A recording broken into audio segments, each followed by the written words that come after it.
সাইয়েদনা মূসা নবীর জামানায় মূসা নবীর মেজাজটা গরম নাকি ঠান্ডা?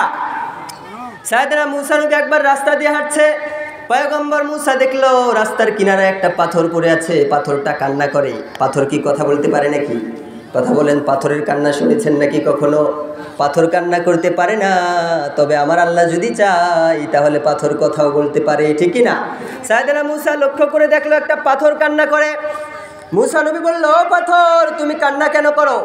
পাথরের জবান খুলে যায়। পাথর সাইয়েদনা মূসাকে বলল, পয়গম্বর, ও আল্লাহর বন্ধু, ও আল্লাহর নবী, আল্লাহর বার্তাবাহক, আমি শুনেছি আমার আল্লাহ নাকি জাহান্নামের ভিতরে কিছু সংখ্যক মানুষদেরকে দিবে আর কিছু সংখ্যক জিন জাতিদেরকে দিবে, আর এই জাহান্নামের ভিতরে জাহান্নামকে আমার আল্লাহ নাকি পাথর দ্বারা পরিপূর্ণ করবে। ও মূসা, আমার আল্লাহ হাজার হাজার বছর জাহান্নামের আগুনকে প্রজ্বলিত করেছে। আল্লাহ রাব্বুল আলামিন আবার বলেন, আল্লাতী তাত্তালিউ আলাল আফইদাহ ইন্নাহা আলাইহিম মুসাদা ফি আমাদিন মুমাদ্দাদা। সূরা হুমাযায় আল্লাহ বললেন, ও আমার গোলামেরা শোনো শোনো, পৃথিবীর আগুনের যেই আঁচ আছে, পৃথিবীর আগুনের যেই তাপ আছে, আমি আল্লাহ যেই জাহান্নাম বানিয়েছি, এই পৃথিবীর আগুনের চেয়ে 70 গুণ বেশি তাপ হলো জাহান্নামের আগুনের। এই পৃথিবীর আগুন যদি তোমাদের হাতে লাগে, হাত জ্বলে কিন্তু পা জ্বলে না, ঠিক না বা ঠিক? যে অঙ্গে লাগে সেই অঙ্গ জ্বলে পুড়ে ছারখার হয়ে যায়, অন্য কোনো অঙ্গ জ্বলে না। কিন্তু আমি আল্লাহ এমন একটা জাহান্নাম বানিয়েছি, যেই জাহান্নামের আগুন তোমার শরীরে স্পর্শ করতে লাগবে না, তোমার সামনে আসা মাত্রই সর্বপ্রথম তোমার কলিজাটা ভুনা হয়ে যাবে। নাউজুবিল্লাহ। পাথর বলে, ও মূসা, আমার আল্লাহ জাহান্নাম বানিয়েছে, এই জাহান্নামে নাকি মানুষদেরকে দিবে, আশরাফুল মাখলুকাতদেরকে দেবে, আর এই জাহান্নামের ভিতরে নাকি আল্লাহ তাআলা পাথরকে দেবে, পাথর দ্বারা নাকি জাহান্নাম পরিপূর্ণ করবে। ও মূসা, আমার বড্ড ভয় হয়, এই জাহান্নামের আগুনের ভিতরে আমার আল্লাহ যদি আমায় প্রবেশ করিয়ে দেয়, আমি পাথর জাহান্নামের আগুন সইতে পারবো না। সুবহানাল্লাহ পড়েন। এজন্য যারা কান্না করবে তাদের উপরে জাহান্নামের আগুনকে হারাম করবে কে?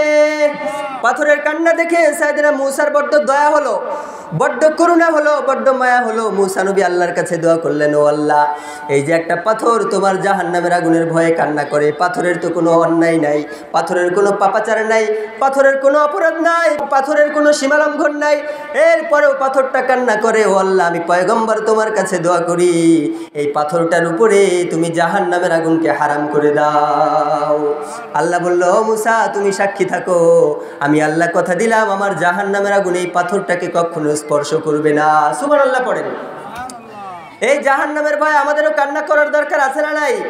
তার মানে যারা আল্লাহর ইবাদত থেকে মুখ ফিরিয়ে নেয়, যারা নামাজ পড়ে না, যারা রোজা রাখে না, যারা দাড়ি রাখে না, যারা আমার আল্লাহর ইবাদত করে না, যারা জিকির করে না, যারা বিশ্বনবীর সুন্নাহ মানে না, যারা ইসলাম মানে না, যারা কোরআন মানে না, যারা কোরআনের চরিত্রে চরিত্রবান হয় না, যারা কোরআনের আন্দোলন করে না, কোরআন কিভাবে পার্লামেন্টে যাবে এই চেষ্টা যারা করে না, তাদেরকেও জাহান্নামের ভিতরে নিক্ষেপ করবে একজন, তিনি কে?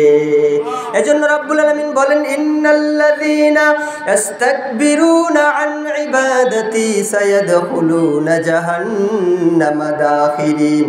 নিঃসন্দেহে যারা আমার ইবাদত থেকে মুখ ফিরিয়ে নেয়, আমার দাসত্ব থেকে, আমার গোলামি থেকে যারা বঞ্চিত হয়ে যায়, আমি আল্লাহ খুব জলদি তাদেরকে জাহান্নামের আগুনের ভিতরে নিক্ষেপ করব। নাউজুবিল্লাহ বলেন।